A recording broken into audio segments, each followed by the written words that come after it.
As your chess game improves, so does the strength of your competition.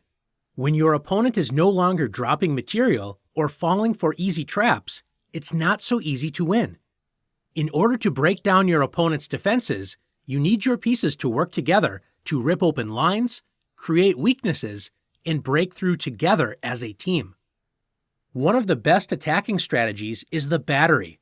A battery is when two or more pieces work together on the same diagonal, file, or rank to rip open lines of defense. In this position, notice White's bishop on c2 is pointing at the vulnerable h7 square. If we can add another piece to the b1 to h7 diagonal, we will have set up a battery against Black's kingside. White's queen can join the attack on d3 or b1. Where should the queen move?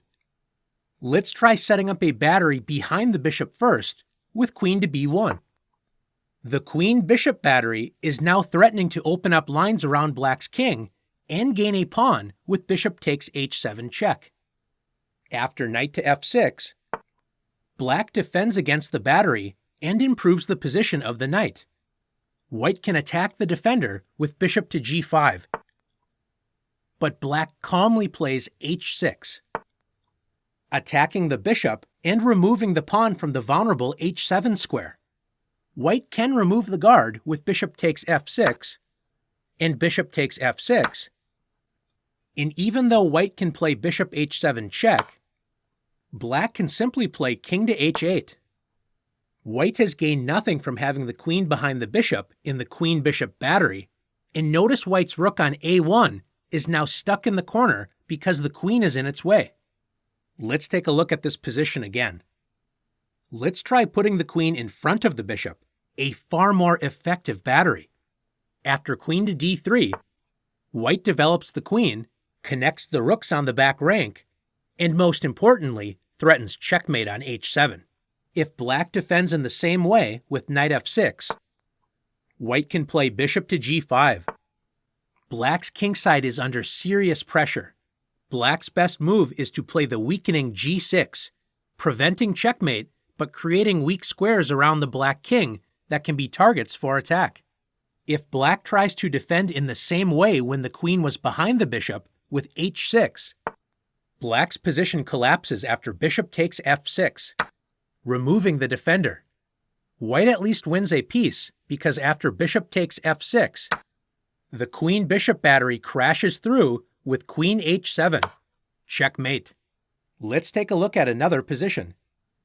In this position, White's rook on h1 is putting pressure on Black's h7 pawn. Notice that White's rook on d2 isn't really doing anything on that square. Can that rook become more active by setting up a battery on the h-file? Absolutely. After rook d to h2, Black is in trouble as White is threatening to break through the defenses by playing bishop takes f6 and then rook takes h7. Black does not have a good defense against this threat, as h6 still runs into bishop takes f6, g takes f6, and the rook battering ram crashes through Black's defenses with rook takes h6. Let's take a look at another example. In this position, White will destroy Black's defenses using a combination of batteries. White first uses the queen-bishop battery to attack Black's important dark square defender of the king, the bishop on g7. After bishop to h6, White has the simple plan of capturing Black's bishop and then bringing the queen into the attack using the h6 square. If Black plays knight takes d4, hoping to distract White's queen from the attack, White simply ignores Black's knight and plays the powerful bishop takes g7. If Black recaptures the bishop with king takes g7, White's queen leads the attack with queen h6 check.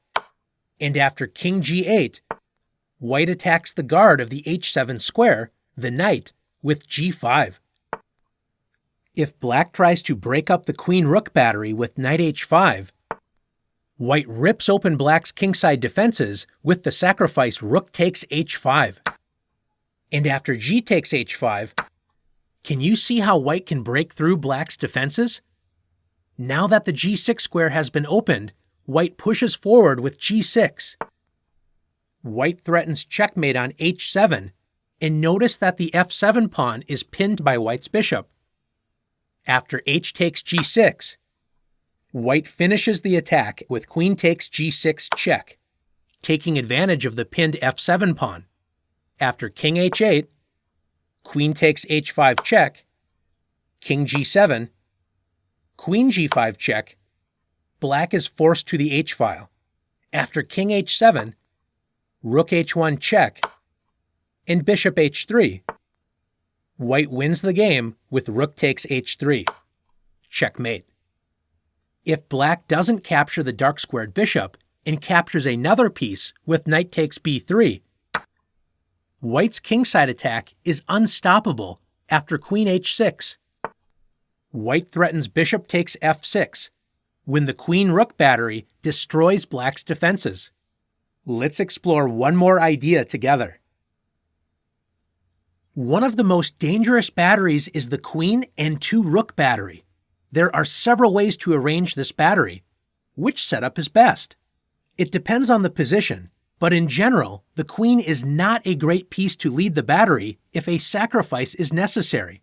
In this position, notice that White would have to sacrifice the queen in order to open up the g-file, which is too much material to offer if there isn't a clear winning line of attack. Often the best arrangement is a rook, queen, and rook battery. The first rook can be used as a battering ram to blast open defensive lines, which then opens up the great attacking powers of the queen. In this position, White can play rook takes g7. The rook is untouchable, as knight takes g7 would allow mate in 1 with queen takes g7. Notice that White is also threatening rook g8, which would also lead to checkmate. Black's best chance is to try knight f6, protecting the g8 square and connecting Black's back rank pieces.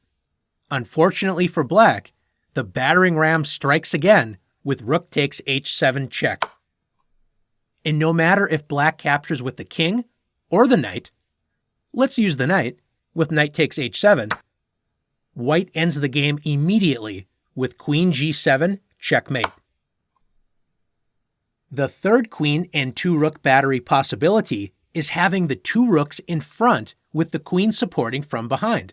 In this position, world champion Alexander Alekhine, also known as Alekhine, set up what is now known as Alekhine's gun.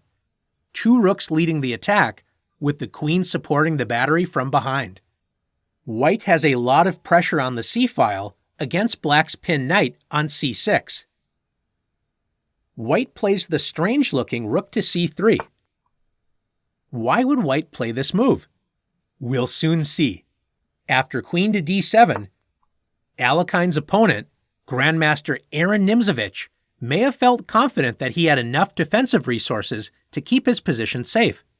White now plays rook 1 to c2, loading Alekhine's gun. After king to f8 and queen to c1, Alekhine's gun is fully loaded and ready to win the piece on c6. After rook b to c8, Black has 4 defenders versus White's 4 attackers against the c6 knight. Alekhine's next move decides the game. He played the quiet bishop to a4. Since the c6 knight is pinned, Alekhine is ready to win the knight with b5. There is not a good way to prevent this plan, and Nimzowitsch soon resigned. Now that you've learned the power of batteries, it's your turn to try blasting open lines of attack.